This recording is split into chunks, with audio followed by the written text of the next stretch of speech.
ಓಂ ನಮಃ ಶಿವಾಯ. ಎಲ್ಲರಿಗೂ ನಮಸ್ಕಾರ. ಇಂದು ಈ ವಿಡಿಯೋದ ಮೂಲಕ ಕಟಕ ರಾಶಿಯವರ ಜಾತಕ ಫಲಿತಾಂಶಗಳ ಬಗ್ಗೆ ತಿಳಿದುಕೊಳ್ಳೋಣ. ಆಗಸ್ಟ್ 29ನೇ ತಾರೀಕು ಅಂದರೆ ಶನಿವಾರದಂದು ಈ ರಾಶಿಯವರಿಗೆ ನಡೆಯಲಿರುವುದು ಸಾಮಾನ್ಯವಾದ ರಾಶಿ ಫಲಗಳಲ್ಲ. ಇದು ಕೇವಲ ಒಂದು ದಿನದ ಬಗ್ಗೆ ಅಲ್ಲ, ಒಂದು ಘಟನೆಯ ಬಗ್ಗೆಯೂ ಅಲ್ಲ, ಒಬ್ಬ ವ್ಯಕ್ತಿಯ ಬಗ್ಗೆಯೂ ಅಲ್ಲ. ನಿಮ್ಮ ಜೀವನದಲ್ಲಿ ನಿಧಾನವಾಗಿ ರೂಪುಗೊಂಡು ಬರುತ್ತಿರುವ ಒಂದು ದೊಡ್ಡ ನಿರ್ಧಾರದ ಬಗ್ಗೆ.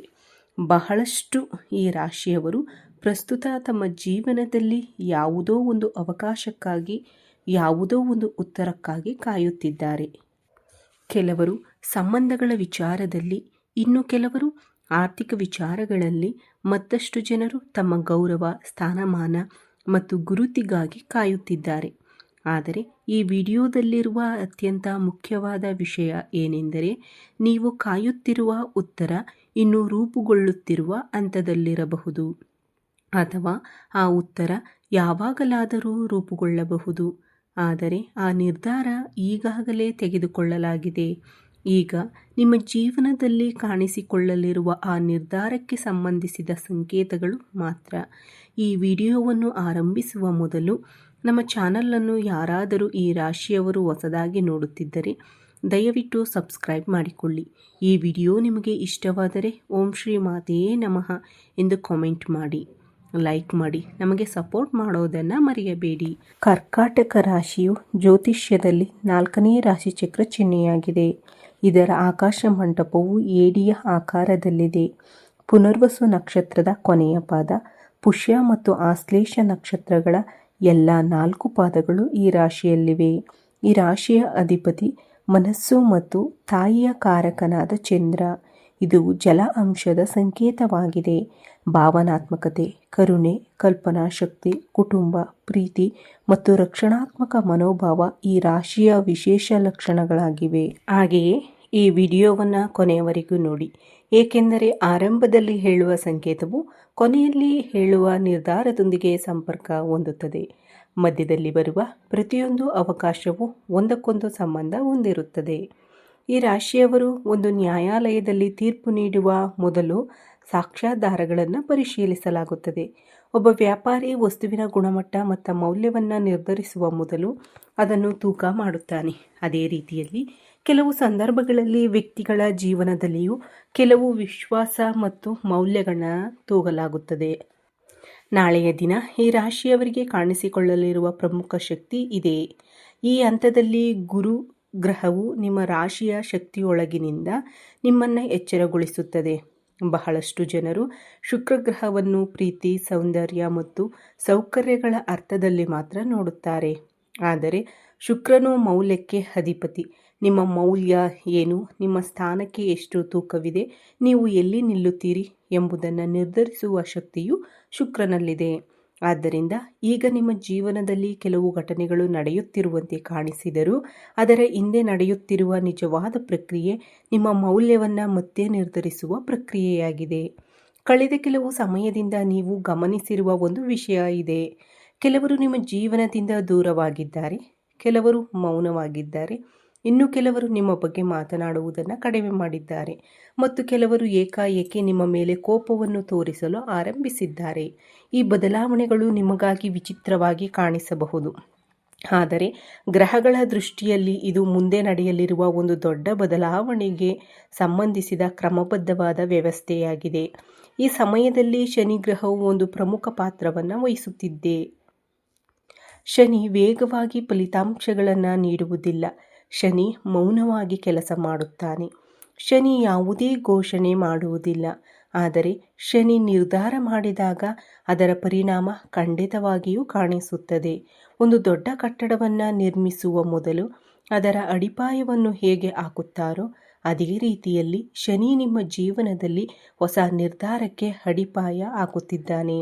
ಆದ್ದರಿಂದ ಕೆಲವು ಬಾಗಿಲುಗಳು ಮುಚ್ಚಿಕೊಂಡಂತೆ ಅನಿಸಬಹುದು. ಕೆಲವು ಸಂದರ್ಭಗಳಲ್ಲಿ ಅವಕಾಶಗಳು ಕೊನೆಯ ಕ್ಷಣದಲ್ಲಿಯೂ ನಿಂತು ಹೋಗಿರಬಹುದು. ಕೆಲವು ಸಂಭಾಷಣೆಗಳು ಪೂರ್ಣವಾಗಿರದೇ ಇರಬಹುದು. ಕೆಲವು ನಿರ್ಧಾರಗಳು ವಿಳಂಬವಾಗಿರಬಹುದು. ಇವೆಲ್ಲವೂ ಒಂದೇ ದಿಕ್ಕಿನಲ್ಲಿ ಸಾಗುತ್ತಿರುವ ಸೂಚನೆಗಳಾಗಿವೆ. ಇನ್ನು ಗುರುಗ್ರಹದ ಬಗ್ಗೆ ಮಾತನಾಡೋಣ. ಗುರುಗ್ರಹವು ವಿಸ್ತರಣೆಯ ಸಂಕೇತ. ಆದರೆ ವಿಸ್ತರಣೆ ಎಂದರೆ ಕೇವಲ ಹಣವಲ್ಲ. ವಿಸ್ತರಣೆ ಎಂದರೆ ಪ್ರಭಾವ ಹೆಚ್ಚಾಗುವುದು, ಪ್ರೀತಿ ಹೆಚ್ಚಾಗುವುದು, ಕುಟುಂಬದಲ್ಲಿ ನಿಮ್ಮ ಮಾತಿಗೆ ಬಲ ಹೆಚ್ಚಾಗುವುದು ಮತ್ತು ನಿಮ್ಮ ಅಸ್ತಿತ್ವವನ್ನು ಗುರುತಿಸುವುದು ಕೂಡ ಆಗಿದೆ. ನಾಳೆಯ ನಂತರ ಗುರುಶಕ್ತಿ ಈ ರಾಶಿಯವರಿಗೆ ಒಂದು ಆಸಕ್ತಿದಾಯಕ ಪರಿಸ್ಥಿತಿಯನ್ನು ಸೃಷ್ಟಿಸುತ್ತದೆ. ನೀವು ಇಷ್ಟು ದಿನ ಸಾಮಾನ್ಯವೆಂದು ಭಾವಿಸಿದ್ದ ಒಂದು ವಿಷಯ ಏಕಾಏಕಿ ಬಹಳ ಮುಖ್ಯವಾದ ವಿಷಯವಾಗಿ ಬದಲಾಗಬಹುದು. ಇದು ಉದ್ಯೋಗದ ರೂಪದಲ್ಲಿ ಕಾಣಿಸಿಕೊಳ್ಳಬಹುದು ಎಂದು ನಾನು ಹೇಳುತ್ತಿಲ್ಲ. ಇದು ವ್ಯವಹಾರದ ಒಂದು ಅವಕಾಶದ ರೂಪದಲ್ಲಿ ಕಾಣಿಸಿಕೊಳ್ಳಬಹುದು ಎಂದು ನಾನು ಹೇಳುತ್ತಿಲ್ಲ. ಏಕೆಂದರೆ ಇಲ್ಲಿ ಮುಖ್ಯವಾದದ್ದು ಅದರ ರೂಪವಲ್ಲ, ಮುಖ್ಯವಾದದ್ದು ನಿಮ್ಮ ಗಮನ ಯಾವ ಕಡೆಗೆ ತಿರುಗುತ್ತದೆ ಎಂಬುದು. ಇದುವರೆಗೆ ಯಾರೂ ಹೆಚ್ಚು ಗಮನ ಕೊಡದಿದ್ದ ಒಂದು ವಿಷಯ ಈಗ ಕೇಂದ್ರ ಬಿಂದುವಾಗಿ ಬದಲಾಗಬಹುದು. ಚಂದ್ರಗ್ರಹವು ಈ ಸಮಯದಲ್ಲಿ ಪ್ರಮುಖ ಪಾತ್ರವನ್ನು ವಹಿಸುತ್ತಿದ್ದಾನೆ. ಮನಸ್ಸನ್ನು ಮನಸ್ಸಿನ ಅಧಿಪತಿ ಎಂದು ಕರೆಯುತ್ತಾರೆ. ಬಹಳಷ್ಟು ಈ ರಾಶಿಯವರು ಇತ್ತೀಚೆಗೆ ಕೆಲವು ವಿಚಿತ್ರವಾದ ಆಲೋಚನೆಗಳನ್ನು ಅನುಭವಿಸಿರಬಹುದು. ಇಂದಿನ ದಿನಗಳಲ್ಲಿ ನಡೆದ ಕೆಲವು ಘಟನೆಗಳು ಮತ್ತೆ ಮತ್ತೆ ನೆನಪಿಗೆ ಬಂದಿರಬಹುದು. ಕೆಲವರ ಬಗ್ಗೆ ಏಕಾಏಕಿ ಯೋಚನೆ ಬಂದಿರಬಹುದು. ಹಳೆಯ ನಿರ್ಧಾರಗಳನ್ನು ಮತ್ತೊಮ್ಮೆ ಪರಿಶೀಲಿಸಬೇಕೆಂಬ ಭಾವನೆ ಮೂಡಿರಬಹುದು. ಇದು ಕೇವಲ ಭಾವನೆಗಳ ಪ್ರಭಾವವಲ್ಲ. ನಿಮ್ಮ ಮನಸ್ಸು ಕೆಲವು ಸಂಕೇತಗಳನ್ನು ಹಿಡಿದುಕೊಳ್ಳಲು ಪ್ರಯತ್ನಿಸುತ್ತಿದೆ. ಇಲ್ಲಿ ಒಂದು ಪ್ರಮುಖ ಪ್ರಶ್ನೆ ಬರುತ್ತದೆ, ಆ ನಿರ್ಧಾರ ಏನು? ಈಗಲೇ ಆ ಪ್ರಶ್ನೆಗೆ ಉತ್ತರ ನೀಡುವುದಿಲ್ಲ, ಏಕೆಂದರೆ ಆ ನಿರ್ಧಾರವನ್ನು ಅರ್ಥ ಮಾಡಿಕೊಳ್ಳಬೇಕಾದರೆ ಮೊದಲು ಅದರ ಸುತ್ತಲೂ ರೂಪುಗೊಂಡಿರುವ ಸಂಕೇತಗಳನ್ನು ಅರ್ಥ ಮಾಡಿಕೊಳ್ಳಬೇಕು. ಮೊದಲ ಸಂಕೇತ ಏನು ಎಂದರೆ ನಿಮ್ಮ ಸುತ್ತಲಿರುವ ಜನರ ವರ್ತನೆಯಲ್ಲಿ ಬದಲಾವಣೆ.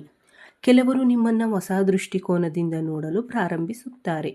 ನೀವು ಬದಲಾಗಿಲ್ಲ, ನಿಮ್ಮ ಮಾತುಗಳು ಬದಲಾಗಿಲ್ಲ, ನಿಮ್ಮ ಗುರಿಗಳು ಬದಲಾಗಿಲ್ಲ, ಆದರೆ ಇತರರ ದೃಷ್ಟಿಕೋನ ಬದಲಾಗುತ್ತಿದೆ.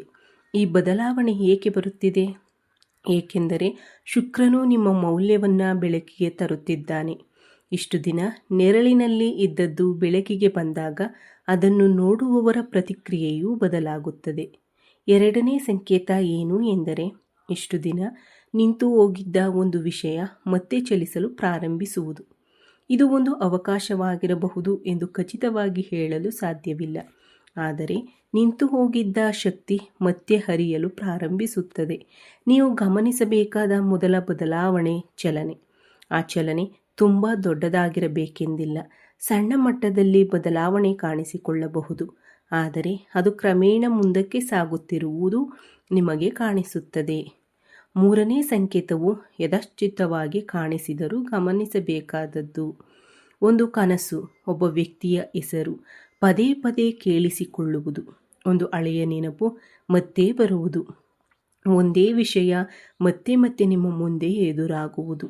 ಇವೆಲ್ಲವೂ ಸಾಮಾನ್ಯ ಘಟನೆಗಳಂತೆ ಕಾಣಬಹುದು, ಆದರೆ ಜ್ಯೋತಿಷ್ಯ ದೃಷ್ಟಿಯಲ್ಲಿ ಇವು ಗಮನ ಕೊಡಬೇಕಾದ ಸಂಕೇತಗಳಾಗಿವೆ. ಇಲ್ಲಿ ಬಹಳಷ್ಟು ಜನರು ಒಂದು ತಪ್ಪು ಮಾಡುತ್ತಾರೆ. ಸಂಕೇತಗಳನ್ನು ನೋಡಿದ ತಕ್ಷಣ ಫಲಿತಾಂಶವನ್ನು ಊಹಿಸಲು ಪ್ರಾರಂಭಿಸುತ್ತಾರೆ. ಆದರೆ ಈ ರಾಶಿಯವರಿಗೆ ಈ ಹಂತದಲ್ಲಿ ಮಾಡಬೇಕಾದ ಕೆಲಸ ಊಹಿಸುವುದಲ್ಲ, ಗಮನಿಸುವುದು. ಏಕೆಂದರೆ ವಿಶ್ವವು ಮೊದಲು ಸಂಕೇತಗಳನ್ನು ಸೂಚಿಸುತ್ತದೆ, ನಂತರ ದಿಕ್ಕನ್ನು ತೋರಿಸುತ್ತದೆ, ಕೊನೆಯಲ್ಲಿ ಫಲಿತಾಂಶಗಳನ್ನು ಹೊರತರುತ್ತದೆ.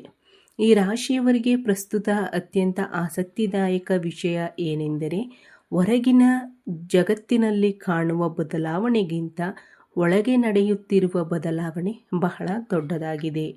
ಬಹಳಷ್ಟು ಜನರು ಜೀವನದಲ್ಲಿ ಫಲಿತಾಂಶ ಬಂದ ನಂತರವೇ ಬದಲಾವಣೆಗಳನ್ನು ಗುರುತಿಸುತ್ತಾರೆ.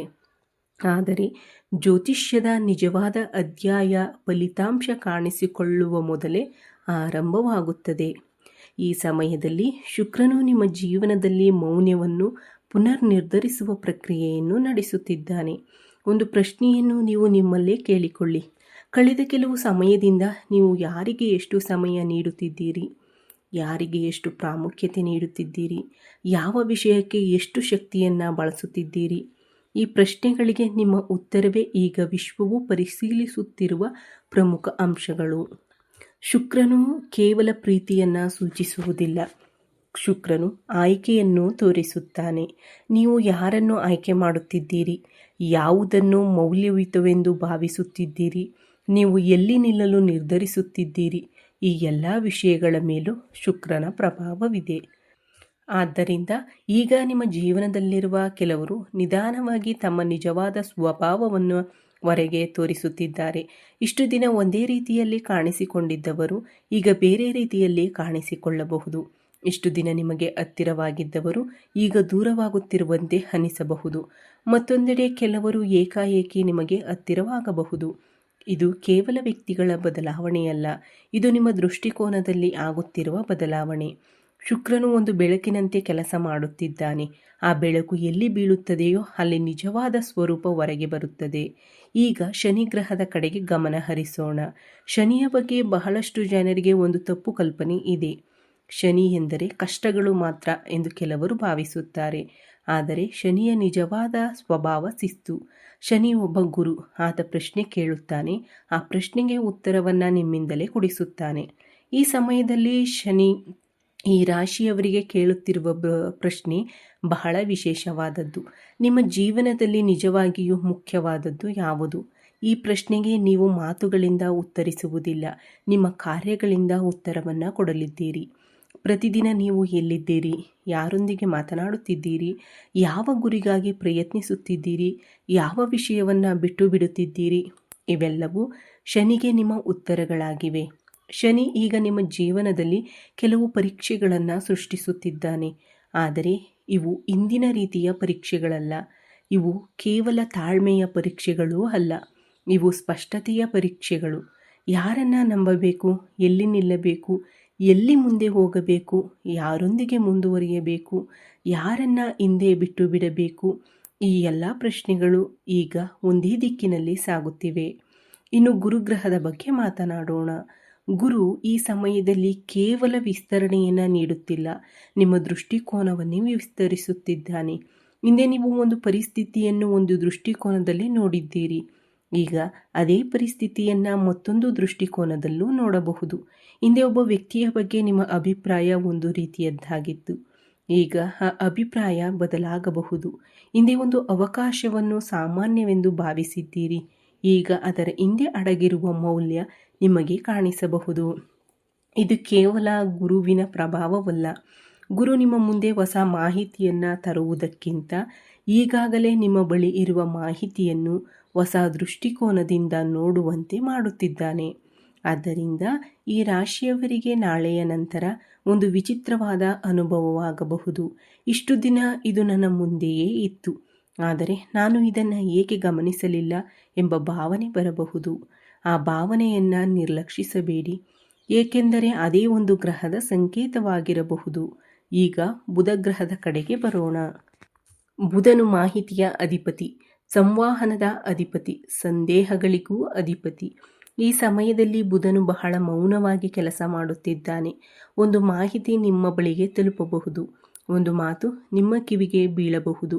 ಒಬ್ಬ ವ್ಯಕ್ತಿ ಹೇಳುವ ಒಂದು ಸಣ್ಣ ವಾಕ್ಯ ನಿಮ್ಮ ಆಲೋಚನೆಯನ್ನೇ ಸಂಪೂರ್ಣವಾಗಿ ಬದಲಾಯಿಸಬಹುದು.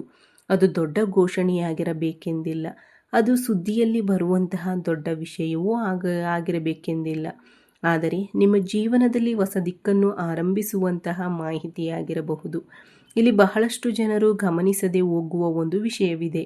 ನಿಮ್ಮ ಜೀವನವನ್ನು ಬದಲಾಯಿಸುವ ವಿಷಯಗಳು ಯಾವಾಗಲೂ ದೊಡ್ಡ ಶಬ್ದದೊಂದಿಗೆ ಬರುವುದಿಲ್ಲ. ಕೆಲವೊಮ್ಮೆ ಒಂದು ಸಣ್ಣ ವಾಕ್ಯ ಸಾಕಾಗುತ್ತದೆ, ಒಂದು ಸಣ್ಣ ಅರಿವು ಸಾಕಾಗುತ್ತದೆ, ಒಂದು ಸಣ್ಣ ಗುರುತಿಸುವಿಕೆಯೂ ಸಹ ಸಾಕಾಗುತ್ತದೆ. ಈಗ ಕುಜಗ್ರಹದ ಕಡೆಗೆ ಬಂದರೆ, ಕುಜನು ಕ್ರಿಯೆಯ ಪ್ರತೀಕ. ಹಿಂದೆ ನೀವು ಯೋಚಿಸದಿದ್ದ ಕೆಲವು ವಿಷಯಗಳು ಈಗ ಕಾರ್ಯರೂಪಕ್ಕೆ ಬರುವ ಹಂತಕ್ಕೆ ಬರುತ್ತವೆ. ಅದರಲ್ಲಿ ಇಲ್ಲಿ ಒಂದು ವ್ಯತ್ಯಾಸವಿದೆ. ಈ ಬಾರಿ ನಿಮ್ಮ ಕ್ರಿಯೆ ಆತುರದಿಂದ ಬರುವುದಿಲ್ಲ, ಸ್ಪಷ್ಟತೆಯಿಂದ ಬರುತ್ತದೆ. ಇಲ್ಲಿ ಬಹಳ ಮುಖ್ಯವಾದ ಬದಲಾವಣೆ, ಏಕೆಂದರೆ ಸ್ಪಷ್ಟತೆಯಿಂದ ಬರುವ ನಿರ್ಧಾರಗಳು ಬಹಳ ಕಾಲ ಮುಂದುವರಿಯುತ್ತವೆ. ಆತುರದಿಂದ ತೆಗೆದುಕೊಳ್ಳುವ ನಿರ್ಧಾರಗಳು ಬೇಗನೆ ನಿಂತು ಹೋಗಬಹುದು. ಈಗ ನಾವು ಒಂದು ಪ್ರಮುಖ ಹಂತಕ್ಕೆ ಬಂದಿದ್ದೇವೆ. ಈ ರಾಶಿಯವರಿಗೆ ಈ ಹಂತದಲ್ಲಿ ಅತ್ಯಂತ ಮುಖ್ಯವಾದ ಬದಲಾವಣೆ ಹೊರಗಿನ ಜಗತ್ತಿನಲ್ಲಿ ಅಲ್ಲ, ಅದು ನಿಮ್ಮ ಗುರುತಿನಲ್ಲಿ ನಡೆಯುತ್ತದೆ. ಜೀವನದಲ್ಲಿ ಬಹಳ ಕಷ್ಟವಾದ ಕೆಲಸ ಎಂದರೆ ಯಾವುದನ್ನಾದರೂ ಸಾಧಿಸುವುದು ಮಾತ್ರವಲ್ಲ, ತಮ್ಮ ನಿಜವಾದ ಮೌಲ್ಯವನ್ನು ತಾವು ಗುರುತಿಸುವುದು ಅದು ಒಂದು ದೊಡ್ಡ ವಿಷಯ. ಈಗ ಅದೇ ಪ್ರಕ್ರಿಯೆ ಆರಂಭವಾಗಲಿದೆ. ನೀವು ಹಿಂದೆ ತೆಗೆದುಕೊಂಡ ಕೆಲವು ನಿರ್ಧಾರಗಳು ಆ ಸಮಯದಲ್ಲಿ ಸರಿಯಾದವುಗಳಂತೆ ಅನಿಸದೇ ಇರಬಹುದು. ಕೆಲವು ಸಂದರ್ಭಗಳಲ್ಲಿ ನೀವು ಮೌನವಾಗಿರಲು ಆಯ್ಕೆ ಮಾಡಿಕೊಂಡಿದ್ದೀರಿ. ಕೆಲವು ಸಂದರ್ಭಗಳಲ್ಲಿ ವಾದ ಮಾಡುವ ಬದಲು ಮೌನವಾಗಿದ್ದೀರಿ. ಮತ್ತೆ ಕೆಲವು ಸಂದರ್ಭಗಳಲ್ಲಿ ನಿಮ್ಮ ಮಾತಿಗಿಂತ ನಿಮ್ಮ ಕೆಲಸವೇ ಮಾತನಾಡಲಿ ಎಂದು ನಿರ್ಧರಿಸಿದ್ದೀರಿ. ಆ ನಿರ್ಧಾರಗಳ ಪರಿಣಾಮ ಈಗ ಒಂದರ ನಂತರ ಒಂದರಂತೆ ಹೊರಗೆ ಬರಬಹುದು. ಶುಕ್ರ ಗ್ರಹವು ಈಗ ನಿಮ್ಮ ಸಾಮಾಜಿಕ ವಲಯದ ಮೇಲೆ ಬೆಳಕನ್ನು ಹರಿಸುತ್ತಿದೆ. ಇದರಿಂದ ಒಂದು ಆಸಕ್ತಿದಾಯಕ ವಿಷಯ ನಡೆಯುತ್ತದೆ. ನಿಮ್ಮ ಸುತ್ತಲಿರುವವರ ನಿಜವಾದ ಉದ್ದೇಶಗಳು ಸ್ಪಷ್ಟವಾಗುತ್ತವೆ. ಇಷ್ಟು ದಿನ ನಿಮ್ಮ ಬೆಂಬಲಿಗರಂತೆ ಕಾಣಿಸಿಕೊಂಡ ಕೆಲವರ ನಡವಳಿಕೆಯಲ್ಲಿ ವ್ಯತ್ಯಾಸ ನಿಮಗೆ ಗೊತ್ತಾಗಬಹುದು. ಅದೇ ಸಮಯದಲ್ಲಿ ನೀವು ಹೆಚ್ಚು ಗಮನ ಕೊಡದಿದ್ದ ಕೆಲವರು ನಿಜವಾದ ಬಲವಾಗಿದ್ದಾರೆ ಎಂಬುದು ನಿಮಗೆ ಅರ್ಥವಾಗಬಹುದು. ಇದು ಕೇವಲ ಸಂದರ್ಭಗಳ ಬಗ್ಗೆ ಅಲ್ಲ, ಇದು ವಿಶ್ವಾಸದ ಬಗ್ಗೆಯೂ ಹೌದು. ಯಾರೊಂದಿಗೆ ಮುಂದೆ ಸಾಗಬೇಕು, ಯಾರೊಂದಿಗೆ ನಿಮ್ಮ ಸಮಯ ನೀಡಬೇಕು, ಯಾರೊಂದಿಗೆ ನಿಮ್ಮ ಆಲೋಚನೆಗಳನ್ನು ಹಂಚಿಕೊಳ್ಳಬೇಕು, ಈ ಪ್ರಶ್ನೆಗಳಿಗೆ ಉತ್ತರಗಳು ನಿಧಾನವಾಗಿ ನಿಮ್ಮ ಮುಂದೆ ಬರುತ್ತವೆ. ಈಗ ಚಂದ್ರನ ಪ್ರಭಾವ ಇನ್ನಷ್ಟು ಆಳವಾಗಿ ಕೆಲಸ ಮಾಡುತ್ತದೆ. ಚಂದ್ರನು ಕೇವಲ ನೆನಪುಗಳನ್ನು ಮಾತ್ರ ಕದಲಿಸುವುದಿಲ್ಲ, ಚಂದ್ರನು ಅವುಗಳ ಅರ್ಥವನ್ನು ತೋರಿಸುತ್ತಾನೆ. ಅದಕ್ಕಾಗಿ ಕೆಲವು ಹಳೆಯ ಘಟನೆಗಳು ಈಗ ಹೊಸ ಅರ್ಥವನ್ನು ನೀಡಬಹುದು. ಒಮ್ಮೆ ನಡೆದ ಒಂದು ಸಣ್ಣ ಸಂಭಾಷಣೆ ಈಗ ದೊಡ್ಡ ಸಂಕೇತದಂತೆ ಅನಿಸಬಹುದು. ಒಮ್ಮೆ ಸಾಮಾನ್ಯವಾಗಿ ಕಂಡಿದ್ದ ಒಂದು ಘಟನೆ ಈಗ ನಿಮ್ಮ ಜೀವನದ ದಿಕ್ಕನ್ನು ಬದಲಾಯಿಸುವ ಪ್ರಮುಖ ತಿರುವಿನಂತೆ ಕಾಣಬಹುದು. ಇದು ಕೇವಲ ಯಥೇಚ್ಛಿಕ ಘಟನೆ ಅಲ್ಲ. ಈಗ ಈ ವಿಡಿಯೋ ನಿಮಗೆ ಇಷ್ಟವಾಗಿದ್ದರೆ ದಯವಿಟ್ಟು ನಮ್ಮ ಚಾನಲನ್ನು ಸಬ್ಸ್ಕ್ರೈಬ್ ಮಾಡಿ, ಲೈಕ್ ಮಾಡಿ, ನಿಮ್ಮ ಫ್ರೆಂಡ್ಸ್ ಆ್ಯಂಡ್ ಫ್ಯಾಮಿಲಿ ಜೊತೆ ಹಂಚಿಕೊಳ್ಳಿ. ಈ ವಿಡಿಯೋಗೆ ಓಂ ಶ್ರೀ ಮಾತೆಯೇ ನಮಃ ಎಂದು ಕಮೆಂಟ್ ಮಾಡುವುದನ್ನು ಮರೆಯಬೇಡಿ. ಈ ವಿಡಿಯೋ ವೀಕ್ಷಿಸಿದ ನನ್ನೆಲ್ಲ ವೀಕ್ಷಕ ಬಂಧುಗಳಿಗೂ ಧನ್ಯವಾದಗಳು. ಜೈ ಶ್ರೀರಾಮ್, ಜೈ ಶ್ರೀ ಕೃಷ್ಣ, ಹರ ಹರ ಮಹಾದೇವ್.